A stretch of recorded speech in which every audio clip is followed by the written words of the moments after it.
All right, in our story for this week, Jesus gets in trouble with the religious elite in Jerusalem for healing a man on the Sabbath. Now, the Sabbath was a huge part of the culture of Jerusalem at this time. It still is today. But how the Pharisees viewed the Sabbath is what Jesus is going to start to kind of shine a light on to see where they've gone wrong. In the Torah, it talks about the Sabbath. We'll talk about two places where it does that here in a second. But where the Torah had defined the law as this, the Pharisees had come along and actually defined the law like over here. And it was for a good reason. They didn't want you to even get close to breaking the Sabbath. So they made up a whole bunch of rules and regulations around the Sabbath that had nothing to do with the Torah. They were just trying to keep you even further from breaking God's law. And as a result, what was supposed to be this day of blessing and of rest and of reminding us about our dependence upon God, for the Jews became this day that was a burden in some cases to even carry out in the first place. So what Jesus is going to do is he's going to do some work, some miracles on the Sabbath to try and get the Pharisees to see the original intent of the law. And that's what I want to show you today is two places where I think Jesus would point to in order to show them what the Sabbath meant in the first place. And to do that, we have to go all the way back to the beginning in creation, the first Sabbath. We know that the creation story takes place over 7 days, and I don't think these are literal 7 days. I think these are a symbolic 7 days, a cultural nod to the temple. Anytime a new temple was built or a new king came into power, there was a 7-day dedication period, like a 7-day feast or a 7-day party, and then after that, it was like the new temple was ready to be used or the new king was ready to rule. For us, you can think of it as like we elect a president, and then there's this period of time before the president actually begins being the president where they're setting up their cabinet and filling all these different positions, and then they become the president officially and start to rule. The way that this relates to the creation story is it's like God creates the world, he orders it and sets it so that humans can thrive. And then on the 7th day, he stops the creation work because that's done. Now it's time for God to actually rule over creation. The world has been set up the way he wants it. Now it's time for God to actually rule. So it's not about God putting his feet up or like, oh, I'm so tired because I've been, creating all this time. It's about God actually stepping into the role of ruler of the universe and inviting us to be his partners in that. Now, fast forward to Israel in the wilderness, we get one of the hallmarks of the Sabbath story. This is the story where Israel is out in the desert. They're grumbling because they have nothing to eat. And so God says, fine, I'm going to rain down this bread from heaven, this manna. But here's the catch. You're going to pick it up for 5 days of the week, just what you need for one day, nothing more, nothing less. And then on the 6th day, you're actually going to pick up everything that you need for the 6th and the 7th day. Because when the 7th day comes, you're going to rest. You're not going to pick up any manna. Don't leave your house. You already have everything that you need from the 6th day.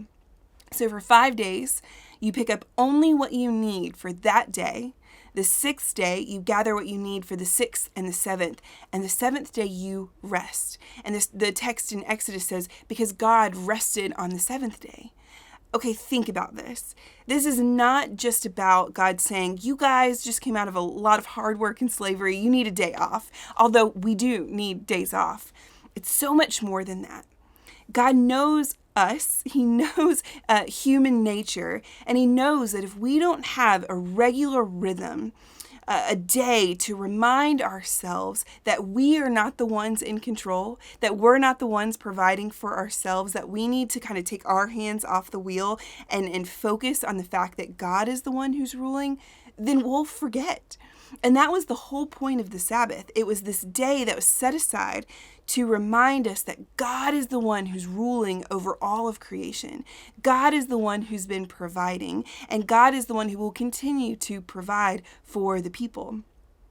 I don't know about you, but I know that for me, if I think that the world depends on me, if I work for 7 days out of the week just over and over and over again, no stopping, no resting, I'm tempted to think that it's actually me who makes the world turn, that it's the work of my hands that make my life go, that give my life meaning. And if I stop working, God forbid, then my world will fall apart. And what the Sabbath was supposed to be is this weekly reminder that actually that's not the case. That as much as I like to think that I'm the one who helps the world turn, that God is the one who's ultimately in control. In the creation story, this is really beautiful. Every day there's this refrain that you see each of the days. There was evening and there's morning on the first day, the second day, the third day. But that refrain doesn't ever show up on the seventh day. It's not there because the seventh day never ended. The seventh day, we're still living in it today because God is still ruling over all of the earth today. And I don't know about you, but I need to hear that. Because again, I'm tempted to believe that I'm the one who's in control.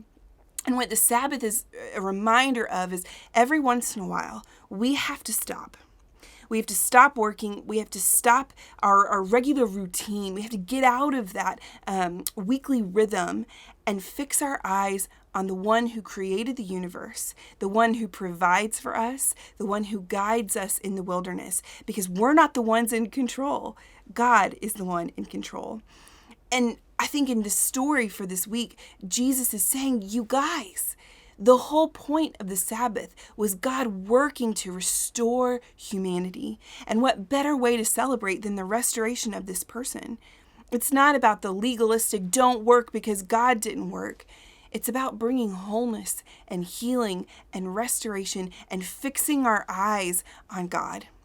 And I think there are a lot of ways that we can do this today. There's a growing movement of people who practice a literal 24-hour Sabbath where they stop all of what they do. They put away their phones and they spend 24 hours on a Saturday from Friday into the Saturday evening resting and worshiping and playing with their families.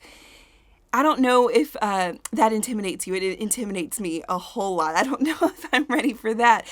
But I think that for us, the easy thing to remember is we practice this, maybe not on a Saturday, but every week when we come to church on Sunday. Coming to church reminds us that we are not the ones in control.